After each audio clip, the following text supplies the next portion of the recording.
Hey, how you guys doing? We're doing a photo shoot that Sharon's doing. Say hi, Sharon. Hi.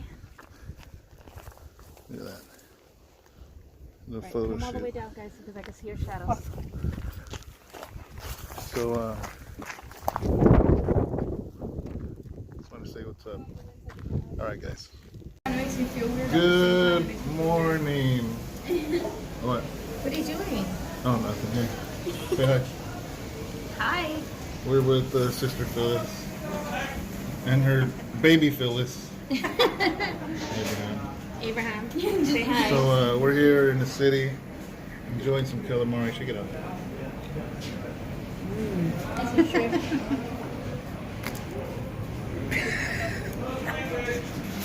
Want to say something? What are you doing? What are we doing? We just finished doing Celestina's photo shoot today, so it was really, really exciting. Yeah. We still got to get home and do the video. Oh, is this just an introduction? Introduction to the video. Oh, okay. So, good morning, everybody. All right. See you later. I got food to eat. Bye. Good morning. Good morning. So, actually, is it morning? Oh, it's midnight. Had a pretty good day today. Had a lot of fun. Mm-hmm. It was. As you saw in the intro of the video. Yep. I did a little video when you guys were up on the steps. You did? Yeah. Showing you taking pictures. And what steps? Remember the steps that go up the mountain, the hill, I mean, when you were taking pictures of her? Oh. So I said hello to everybody. Oh. And then when we were at the crab shack, or what's it called? Crab shack, right? Yeah. What's that noise? The cat. Oh my god, it scared me. So, yeah, we had a really great time. Mm-hmm. A lot of fun. And, do you want to show any pictures? No, I can put them in the edit. Oh, sure. So, think of two in your head, right? And describe them. Because as you're describing it, I'll put it on the screen. So what's the Okay. first one? The one where I'm actually taking a picture of her at the beach, coming down the steps. I think I'm laying down, taking a picture of her. Oh, And, yeah. I didn't know that you had taken that. That was really cool. Yeah, I really enjoyed that. And then another one that I really enjoyed because I had actually pictured myself taking a picture of her on the bench where we did one of our first devotionals. Yeah, one of the first devotionals. It might have been number 4. No. Yeah, it was number 4. Really? Mm-hmm. We were in San Francisco and we actually shared where one of our... it was one of the first places that we shared that we actually would love to go when we liked peace in San Francisco. And we went to go sit out in a really quiet, serene place in San Francisco overlooking the whole city and these beautiful remote place. And we sat on this bench. So I really wanted to take her out there, Celestina out there. Yeah. And take a picture of her out there on that bench. And there's a picture of me kind of fixing her up out there on that bench. It's really great. Sharon does amazing pictures. And, we obviously, we're adding the ones we're showing you to add to her portfolio. And it's something that she really likes to do. And like the way I like to paint. And I share those things. So I wanted to share a few of those photos of what it is that Sharon does. So, I wanted to talk about, I don't know, anything else before I go on? No, I really enjoyed, I enjoyed our whole day. It was just really, really nice. Yeah, I really did. I'm going to go take her really quick. You scared her. Yeah. Don't scare her like that. Anyways, but I just dropped something on the floor. Yeah, you scared her. But okay. So, I wanted to talk because we're driving, and I I forgot what brought up the subject about there's a whole big different thing of wanting to do something and doing it. Yeah. And I probably worded it different though. Oh, I think I remembered because I told you that I was going to send that to you. Do you remember that I told you? And I said there's a difference between wanting and doing, and he wanted to talk about it in There's James. a difference between wanting and doing. You know, and this has kind of been brewing in my heart all week, actually, because we've been talking about it. It's like we share Christ with people that, for instance, sometimes people be like, man, I'm really tired. I'm tired of my life. I'm tired of this. I'm tired of that. I don't know what to do. And we're like, man, you know, surrender to Jesus, surrender to Jesus. And they're like, yeah, I want to do better. But it's this broken record. They want to do better, but they don't. Mm-hmm. You know, or even with health, or even with finances. You know, man, I'm tired of living paycheck to paycheck. But nobody wants to get out of the box of things, you know, and there's a whole different thing. Everybody wants a better job, wants better health, wants a better spiritual life, wants a better marriage, wants, you know, you name it, you fill in the blank, you know, but it's another thing of doing. You know, do you know that maybe a year before I went to buy that Walmart bike, when I first started cycling, did you know, maybe I've shared with you, I wanted to cycle. And I always talked about wanting to. Yeah. But I never did it. And it was a huge step for me to walk into Walmart. And I knew at the time, I didn't know the difference between bikes. So, I mean, I'm just like, I thought a Walmart bike was the same as a bike anywhere. And I remember pulling off the rack a $99 mountain bike. And that was a big deal to me. Because for a whole year, 365 days, 12 months, I wanted to start cycling. You know, and when I finally got that bike and did 1 mile, I did it twice, and I honestly put the bike away for 3 months after that. It was so hard to do 1 mile. It was so hard for me. I was almost 400 pounds. I was 378 pounds. Actually, I was 378 when I got conscious of weighing myself, so I probably was 400. Yeah. And I wanted to, you know, and it kind of brings me to the book of James, actually. And then we'll talk a little bit more about it. You know, I'm not sure what you wanted to bring up, babe. But let's read the scripture first. I didn't even have it ready here, but I'm just going to the book of James. James is actually a brother of Jesus, a younger brother of Jesus, that actually made fun of Jesus during the ministry of Jesus, was not a follower of him until he saw the resurrection. But anyways, James chapter 1, and I think I've talked about this in one of these videos, but oh well, we'll talk about it again. James chapter 1, verse 22. Okay. It says this, but be doers of the word, and not hearers only, deceiving yourselves. For if anyone is a hearer of the word and not a doer, he is like a man observing his natural face in a mirror. For he observes himself, goes away, and immediately forgets what kind of man he was. But he who looks into the perfect law of liberty and continues in it, and is not a forgetful hearer, but a doer of the work, this one will be blessed in what he does. You know, and it's like, he goes, man, be a doer of the word. Yeah. And not a hearer only. Don't just listen to it. You know, so there's a such thing like gluttony means to somebody that's a glutton. All they want to do is eat. Yeah. And Over excessive. Yeah. I think they're spiritual gluttons.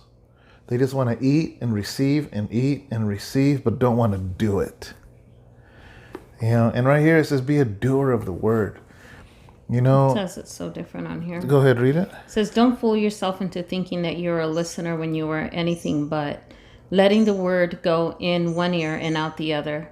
Act on what you hear. Those who hear and don't act are like those who glance in the mirror, walk away, and 2 minutes later have no idea who they are and what they look like. Wow, right there. That's where I stopped. Wow. That's crazy. Yeah. And doesn't that, though, I mean, It's almost like talking about like, it's like somebody who needs to be convincing all the time. yeah. Convinced or convincing? Convincing. Somebody who needs to keep going to the mirror to convince themselves of Yeah. something. Yeah. And doesn't that apply to everything? I mean, come on, be honest. How many of us in the morning, you look at yourself in the mirror and you're like, I gotta go to the gym, or, I mean, whatever, just whatever it is in your life, you do it and you're just like, man, you see your house and you're like, man, I gotta fix this yard. But months go by. It's the moment you walk away from it, you forget it. The moment you read the word, you're like, oh, I got to do it. The moment the book closes, you forget about it. Or a procrastinator. Yeah, exactly. That's why be a doer of the word and not hearers only. So we're supposed to hear. He's not saying be a doer and don't hear. He says be a doer and not just hearing. So yes, we got to hear. We got to hear the word. We got to hear the study. We got to hear things, but now act upon it and do it. And There's oh, go ahead. I'm sorry. no, go ahead. There's this book that has always stood out to me by John Maxwell. It's called The 15 Invaluable Laws of Growth. And in there, there's a riddle that has always stood out to me. And it's a riddle about 5 frogs. There's 5 frogs that are standing on a log, and 4 of them decide to jump off. And it says, well, how many frogs are left? And realistically, when you think about it, you would think that there's only 1 frog left, right? But the thing is that there's actually still 5 frogs. Yeah. Because the thing is that if 4 frogs decide to jump off, it's just a decision that they've actually decided. That's good. It's not an action yet. It's only a decision that they've made. They still haven't put it into action. And it's almost like a professor. If you have 100 students in a classroom, and they said that a professor did a study one time, and he held out a $100 bill. And he had 100 students, and he held out this $100 bill, and he said, who wants this? And 99 students raised their hand, but only one of them took action and ran up to take the $100 bill from his hand. Yeah. There was a difference because 99 of them made the decision that they wanted it, but only one took action to take it. Yeah. And it was the same thing with the frogs. The frogs only 4 of them decided, but none of them really took the decision to jump off of that log. So realistically, there was still 5 frogs on that log.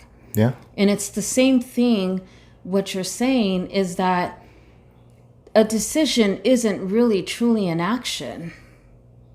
We can decide in our It heart. begins with Yes, the decision. it begins with a decision. We can decide in our heart. We can decide in our mind, and we can decide to do something. Because I'll tell you one thing, in my mind, I've already decided since a long time ago, I'm going to eat healthier. I'm going to go to the gym. I'm going to do that. But ask me if I've done it. I haven't done it. I told myself this week that I was going to do all this stuff. I still haven't done it. But in my mind, I've already have it all planned out. I have my recipes planned out. I have everything is planned out in my mind. And in my mind, I've already done it. And I feel good about me doing it. But the thing is that physically, I don't feel good because I never really truly I never did it, you know? Yeah. Yeah. I mean, as somebody that loves cycling, I have learned one thing about myself. if I don't go for a bike ride, if that is not the first thing I do, it does not get done that day. It does not get done. If I say, oh, let me paint a little, or let me run some errands, or let me, whatever, I don't care what it is, work on something on Photoshop, it does not matter. 99.9, I'm not going to ride. So that's why as soon as I wake up, on the days that we, today we were busy, but Yeah. the first thing I do, I'll get up, wash up, and I begin to put my gear on to ride, because otherwise it ain't gonna happen. Yeah. It's not gonna happen, and this is crazy is that there's some days where there's a lot to do, and I will force myself to go and do 6 miles only. Yeah. Just to do it, just to do it. And I've told you, I'm like, I'll be right back, 20 minutes, and so it's like, but in anything, right? Like one person, like just in this thought, Brother Anthony that watches our video comes to our church. He started doing teachings on YouTube, and I love his tenacity. He doesn't have a whole bunch of viewers. But here's the thing, you will never get viewers until you do it. You're never going to say, man, I'm going to start a YouTube channel when I have 1 million people. You just got to be consistent. You got to be consistent. You have to be consistent. When I started this channel, when House of Rest started, it was all sermons and Bible studies. I remember the very first video is like 2 views. Mm-hmm. And then 5 views. And then 1 subscriber and 2 subscribers. And it just goes. But you can't wait until you have subscribers. You just got to do it. So like it just pertains to everything. I remember I felt the call to preach.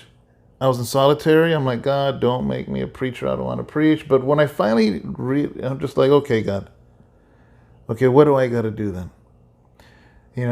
And I said, well, obviously I got to know the Bible.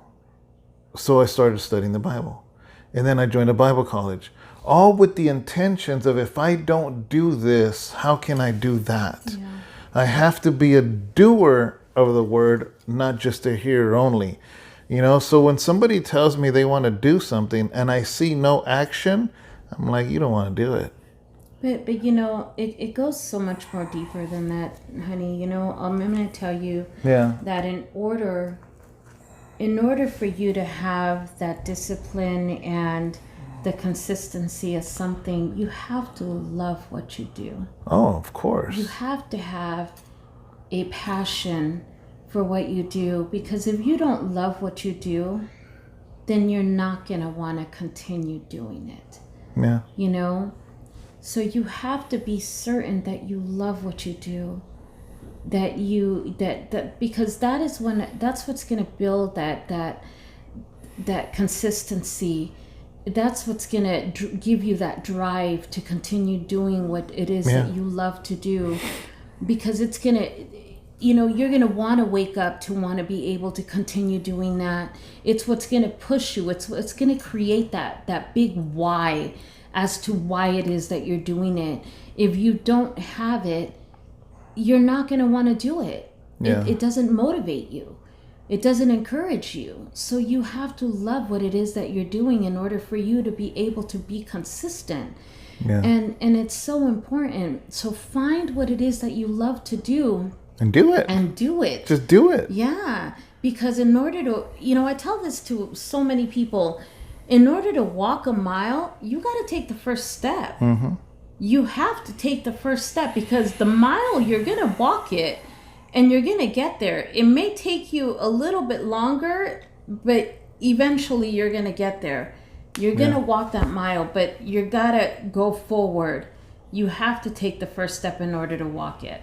Yeah. Yeah, you're not going to get there unless you do it. One way, like, let's like, okay, now that we're talking about this, how do we get a solution? Because I have a feeling a lot of people are watching this video saying, you know what, that's me, but how do I fix it? And here's one thing, is you always have a short goal and a long goal.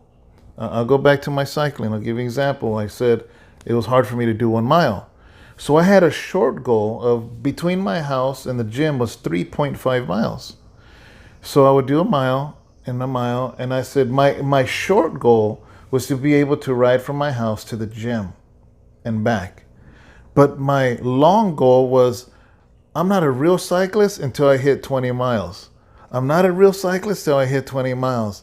You know, when I reach 20 miles, I'm like, oh, that wasn't so hard. You know, and then I raise it. So it's the same thing, whether it's ministry, whether it's your career, your job, your marriage. It's like you want to have this great marriage,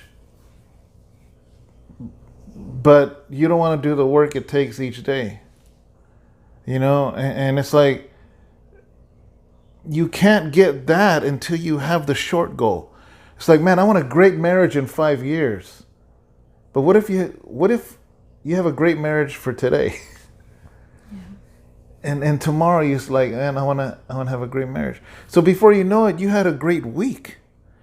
And I'm not saying it's perfect and everything. I'm just saying, see, great marriage and emotionally, that's a whole different thing. You know, I'm not saying go around skipping and holding hands, and that's not what we're talking about. Mm-hmm. You know, but it's, you know, you got to have a short goal and a long goal. That's how I see it. You know, having short goals and long goals and having any goal is like taking lemons and being able to make lemonade, is taking something and let me put this example. I picked a whole bunch of apples from an apple tree. From our apple tree. From our apple tree. David helped me pick up some apples from the apple tree, and today my son was saying, Mom, you know, last year when we picked, because last year it only gave me a few apples, and last year they were a little bit redder. But this year they started to fall a little bit sooner, and I had to pick them because if not, you know, they were already getting eaten by, you know, birds. They're falling. And they were falling already. So I had to pick them, and I thought they were going to be a little bit tart and sweet at the same time, but I had to start picking the apples. I brought them in, and I was all excited because they're a good size, you know, and he was eating them, and he's all, they're not as sweet as they were last year. Well, setting a goal is almost like when you're able to pick that apple, but at the same time, if they're not sweet enough, you still find something to make out of it. You know, and I thought to myself, well, I could still make a really good apple pie out of it. And if you can't set that goal for 5 months from now, 6 months to now, you set that goal and make it realistic to where you can make it happen. But only you know where you can put that goal and reach it. You're the only one that can know. You're the only one that knows where that goal can be placed at in your life and make it reality in your life. And it's the same thing with these apples. Only I know what I can do with those apples, what I'm capable of doing with them. So you know what you can do with those goals. Set them and make it a reality in your life. Make it happen. Well, one thing I want to bring up though is that you brought up, and I want to emphasize, make your goals realistic. Yes. Because if you make unrealistic goals, you're setting yourself up for failure. Yes. When you set an unattainable goal, you're already feeling like a loser. Because deep down inside, you know you're lying to yourself, and you know you're not going to do it. You know, that's why. That is why. Why do you think all these fast diets sell and whatever's on the magazine cover? Learn how to lose 25 pounds in 20 days. It's you know, you gotta have realistic goals. So it's like you just gotta educate yourself. It literally takes 3,500 calories to gain a pound or to lose a pound. 3,500 calories, and you start to learn what that is, and you educate yourself. So you make realistic things, like not like, oh, I'm going to lose 20 pounds in 7 days. Like, if you can do that, you just lost a bunch of water weight, honestly, because it's impossible. You can't do it, you know? So it's like you're just losing water weight. So get a so whether it's weight or goals or job or a future, like I'm just like, okay, where do I want to be financially 5 months from now? You know, and somebody be like, I want to be a millionaire. Well, come on, is that what do you do? Play the lotto? I mean, what, like it's got to be realistic. Yeah. We got to have a short goal. You got to have a long goal, but let it be realistic. And we want things like that. I don't know what people call it. I call it the microwave age. We want everything like that. When I was growing up, when I was little, there was no such thing as microwaves. You want Minute Maid rice on the bin. When I grew up, if you had to heat your food up, you had to turn the stove on. You had to turn the stove on and reheat your food, not put 30 seconds on something. It wasn't until like my young teen years that microwaves came into the picture. But it was a luxury. It's this microwave life. We want a career now. We want a church now. We want ministry now. We want to do this now. We want to lose weight now. We want all this stuff. We want it now. And so we've lost the focus on goals. And it's like it's the same thing in our walk in Christ. It's like we want to, let's go to a seminar and learn that so we can do it now. Well, you know what happens? What happens when you do that as well? I didn't bring my water bottle. No, would you like some water though? Oh, yeah. You know what happens when you do that in your life? What's that? Do what? When we start wanting that microwave type of life in our own life, then we start having those expectations from others. And we set ourselves up for disappointment with other people as well. Mm-hmm. And then we start burning bridges with a lot of people because we get let down a lot. And then we're going to end up finding ourselves alone a lot. And that's hard because we lose friendships, we lose the people we love and everything because they just weren't living up to our expectations. Mm-hmm. And that's hard, because in true reality, it wasn't truly that they weren't living up to our expectations. It's the fact that we were expecting too much out of them. And that's not fair. Yeah. That's not fair. It took me a long time to learn because, I became, for a long time in my life, because of a lot of the things that I went through in my life, I think that I started to suppress, because of all the pain and everything that I went through in my life. I became an overachiever in a lot of the things that I did in my life because I was suppressing a lot of my pain and everything with a lot of the good stuff, I was working and just wanted to become this amazing speaker, and I wanted to do this, and I started to get involved with a lot of organizations. I was, an advocate for teen moms, and I was just doing so much in my life. But the thing was that I kept suppressing all the pain and everything, and I became this huge overachiever when I was younger. But the thing was that as I was suppressing, it seemed like so much was seeping through. Mm-hmm. And when you put so much into a bottle, you can only put so much before it starts to kind of like seep through, and it just starts to pour out to where you just can't put no more, and you just become like a time bomb. Yeah. And I think that that's what happened so much, that to where I got to a certain age that I just broke down. It was too much for me. And what happens is that I began to expect too much from people, that I wouldn't even allow people to, it wasn't good enough for me. When people would try to help me, I was just like, you're not doing it right. Or I just became a little, like, I wouldn't say OCD, but when people would want to try to help me, I'd be like, no, it's okay, I'll do it. And I wanted to do everything myself because I thought that only I can get it done right the way I wanted it to be done.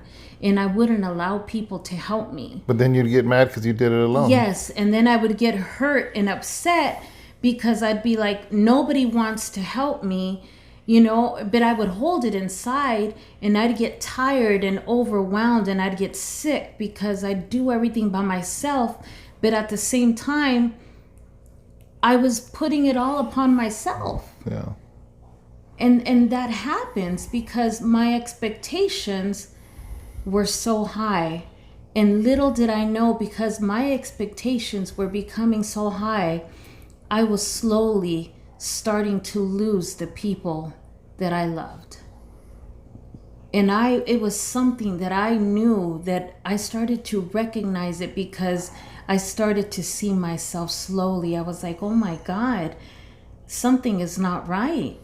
Lord, help me in this area. And I started to ask God, help me recognize what I'm doing. And God started to show me by the people that I loved. People began to, like, even you at one point, I think, shared with me, you gotta let people help you, and it just, we had to, or I had to come to God and say, Lord, help me in this area. And I had to let go of those areas and say, all right, I'm ready to just, open up and let those places be worked on. And I'm so glad that I did. Yeah. I'm really, really glad. Yeah. Because now I don't have to do it all. It feels so good. Yeah. So, I mean, we want to be doers, not hearers only. We have to have real expectations. We have to have a short goal and a long goal.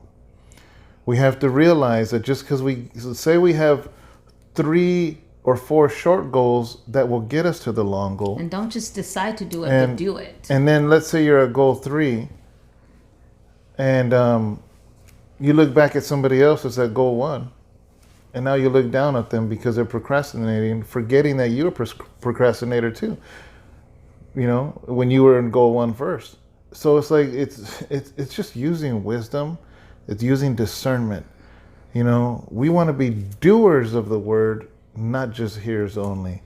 And it's like if you're watching these devotionals, then it should be doing something in you. Yeah. Amen. Because if you're watching it and you're the same person you were 80 videos ago, then you're just a hearer only. Yeah. And if you can be somebody that can sit there and be like, oh my God, I can't believe that she was like that. And I can't believe, she's a pastor's wife and da-da-da-da-da. Well, that's okay, because guess what? I'm human. And, that's what, grace is for. And I'm okay with sharing that I'm just as human as you. And if you can't accept that I'm human, then I don't know what to tell you, because this is what these devotions are about. I'm just going to keep it as real as I'm going to keep it. And we're here to share our hearts and to share who we are, Yeah, I mean, we took Sister Phyllis and her daughter, because it's going to be her daughter's quinceañera. For those of you that don't know Spanish, that's her 15th. It's a big deal in a Latino culture. Mm-hmm. When a young woman turns 15, that is her of age, that she's becoming a young woman, correct? Yeah, she's having a Christian quinceañera. Yeah, Christian quinceañera. Yeah. So we Sharon is trying to build up. She is building up her portfolio. At the same time, she needed photos. We're like, hey, let's do this. We wanted to be able to bless her, and and I said, I wanted her to have something different. I think all the young girls in Sacramento go up to what? They go to the capital. Yeah. To the capital. There's no Sacramento is the capital of California. It's a big city, but there's not like no landmarks. Not and I said, man, let's go to San Francisco. This is like one of the cities people in the world want to go to, up there with New York and Paris. And, so I was like, let's take some amazing photos there. So anyways, on the way back, driving back, I said, so Phyllis, I have a question to ask you. I say that I didn't realize that throughout the whole drive and everything, Phyllis was taking little video clips of us, of throughout the ride. But now go ahead. I told her, I said, I have a question, after we spent the whole day together, She goes, what? I said, who you see in the video, is that who we really are? And she was like, yes. She started cracking Yeah, up. she's cracking up. She's like, yes, she was exactly what you portray in the video is who you are. She was, your sermons are different though. She did say that on the Yeah, Sunday they're sermons. serious, yeah. She was more serious. She was, I forgot how she worded it, but I think we're a little bit more goofier in real life, to be honest. You know, I mean, we're a little bit. here's the thing, right? Is Sillier. I spent my whole life before Christ as this hardcore dude that couldn't laugh, couldn't smile, and I do shut down around people I don't know. I do, but for the most part, I have the joy of the Lord. Amen. You know, the joy of the Lord that I can joke and laugh and be happy. And yeah, there's times I get serious. There's times I get upset. There's times I'm tired. There's times, that's all being human, but just to have fun and enjoy. I don't act dumb. Don't get me wrong. I don't like being a clown. But at the same time, I like to laugh and joke around. I mess around a lot, and the same way. I mean, just the person you see in these videos, But anyways, like it says in the scripture, I want to read it one more time. For if it be doers of the word and not hearers only, you deceive yourself. It says, for if anyone is a hearer of the word and not a doer, he's like a man observing his natural face in a mirror. For he observes himself, goes away, and immediately forgets what kind of man he was. This is a mirror, guys. This should reflect who you are. And a lot of times, that's what conviction is. Conviction is you see something, you're like, I don't like what I'm seeing, and you change it. But many of us look at the Bible, we realize we need to change something, but the moment we close it, we forget and go right back to our old habits, right back to our old lifestyle, right back to the old stuff, like a dog that goes back to its vomit. It says, but be a doer of it. And let that Bible reflect. And maybe you don't like that reflection at first, but you let that Bible pour into you. Let the Word of God pour into you. And little by little, you'll notice that you start to actually see Christ in place of you. It's like it starts to transform, and because ultimately that's the goal, is to be Christ-like. Yeah. You want to look in the mirror and not see you anymore, not see your old self. You want to see Jesus. So, all right, guys. God bless you. Have a great weekend. See you on Sunday sermon. We do them live. Every Sunday we have we broadcast live. And on Wednesday nights we have Bible study. We broadcast that live. Yes. So be safe. And that's it. Yeah. And I will, just because I just want to share how beautiful just a few of the shots were. And I'm sure Phyllis won't mind. So they were just beautiful, beautiful shots. They just look so surreal, and I just think they look beautiful. So, I'm definitely going to ask her permission, but, I definitely think she won't mind. I would love to just share how beautiful it looked out there and how beautiful Celestina looked. Well, we are going to put them in earlier. That's why I said that earlier. I said, describe the pictures, because as you're talking, I'm going to be showing the picture. So you guys get to see them. No, they already saw them. Oh, okay. All right, guys. Bye. See, I get all confused.